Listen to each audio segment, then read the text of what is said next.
Trending ngayon guys at usap-usapan, Joel Cruz gumastos ng 52 million para matupad ang pagkakaroon ng mga anak. O di ba? Worth it din naman ang 52 million sa 8 niyang anak. Di ba? Worth it na gumastos. Siyempre, mas masarap yung feeling na magkakaroon ka ng anak.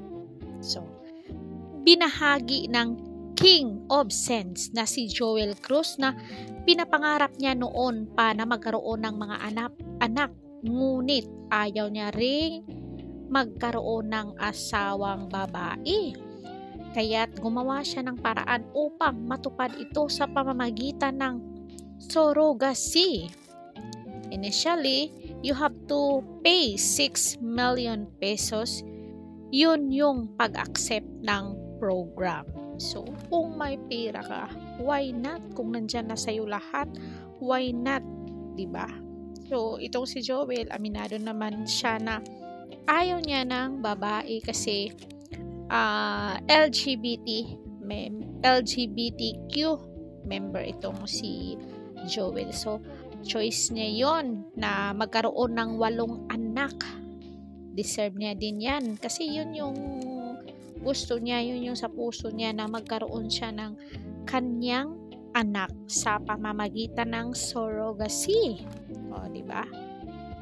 Yun ang pag-accept ng program. Hindi sila titigil hanggat hindi ka nagkakaanak. Maganda to kasi siyempre yung worth it yung ibabayad mo. But of course, you have to pay for the extra procedures na umaabot ng 12 million pesos sa ad ni Joel. Grabe. Kung mayaman ka naman, why not? Ang 52,000 lang yan, barya lang yan siguro sa kanila. 52 million sa isang taong negosyante at mayaman.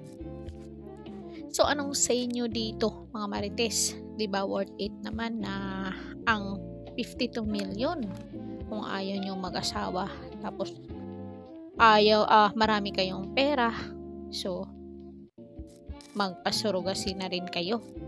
Charot. So, yun lang mga kamarites ko. Don't forget to like, share, and subscribe. Caridad Official TV. Hanggang sa muli. Thank you so much.